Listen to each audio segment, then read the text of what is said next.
So the cat is out of the bag. The ISA made it official. No Olympics in LA in 2028. In the meanwhile, the ICF is coming up with their own sort of kind of Olympics competition look-alike, and we are still having the same discussion as we had 13 years ago.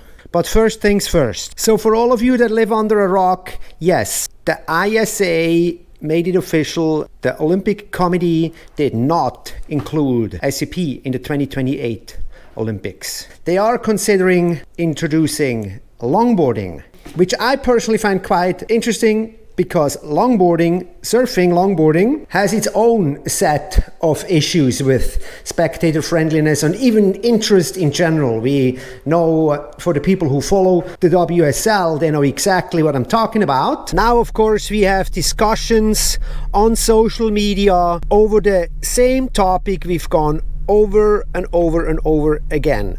Lane races or beach races. And while we were very pleased and very excited with the ISA SUP World Championships in France, it was very exciting, but nevertheless, people make the point. If you have a World Championship where half of the field is already getting washed up on the beach, not even able to make it into the race course because the waves are too big, how can you expect something like this to become Olympic? And you know, as much as they have a point there, and as much as I like battle of the paddle style SUP racing, it is really hard to justify this whole surf thing when everything in a race is going to depend on conditions. We all know the Olympics are about the better athlete, not necessarily the better equipment. That's why a lot of sports have a one design class. In fact, if you're into wing foiling, you might pay attention to this very closely, as Starboard is developing a one design class race equipment that could be specifically for the Olympics. But we know the same thing with wing foiling. Wing foiling is not included in the Olympics. And this is because the Olympics are sold out. Think about the Olympics like if it was a hotel. It's a big building with a lot of floors, and one sport might just own the entire floor. Let's say, for example, canoeing. So the ICF owns an entire floor with multiple rooms where they put their sports inside. So in order for putting in another sport, one needs to check out, just like a hotel. One needs to check out for the next guest to check in. So, as a matter of fact, for a big sport like an ICF, it's very easy. They just can kick out one of their own of the rooms and say we put in another one. The ISA, on the other hand, they didn't have it that easy. They were begging for surfing to become Olympic for many decades, because you know why? None of the sports wanted to check out. And why should one sport that has nothing to do with surfing or is not even occupying the same floor, why would that sport say, yeah, sure, we're gonna check out of this hotel so somebody else could come in? Now you can ask yourself, what are the odds for longboarding or SUP racing to become Olympic under the patronage of the ISA? The ISA has so many medals to give away, hence hotel rooms for their sports. So another sport graciously needs to check out in order for the ISA to get more room. So here is this back and forth. We are all wanting to occupy a room in a sold out hotel.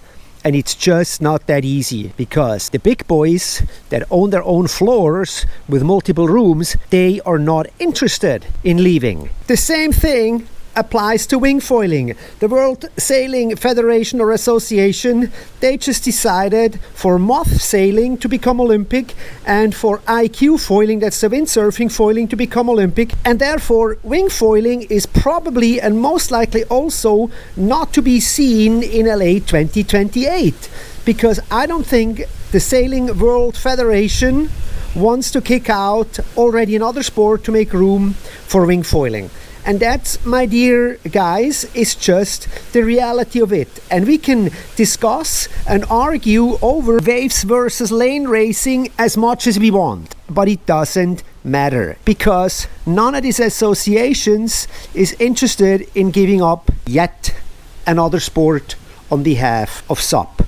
and the ISA can't give up a sport because they only have one. So they are just at the mercy of other sports, and maybe the IOC deciding, well, you know, nobody's really watching synchronized trampoline acrobatics, so therefore we're just going to kick them out ourselves, because that floor is really not getting a whole lot of guests, so we're going to kick him out. But I'm pretty sure there's a whole lot of politics and a whole lot of things behind it before the IOC just can go out there and say synchronized trampoline acrobatics is now out. So here you have it, for all these guys discussing and arguing about out there what's better. We can put this discussion rest aside and go on with the status quo. You can go to the ISA and call yourself a world champion there. You can go to the ICF and call yourself a world champion there. You can go to the APP and call yourself another world champion, and so on the story goes. So we're just going to sing the same song that we did over the last 10 years with not a whole lot of changes, and the status quo pretty much remains the same. But you know, it also remains the same, that we're going to see you guys in the next video.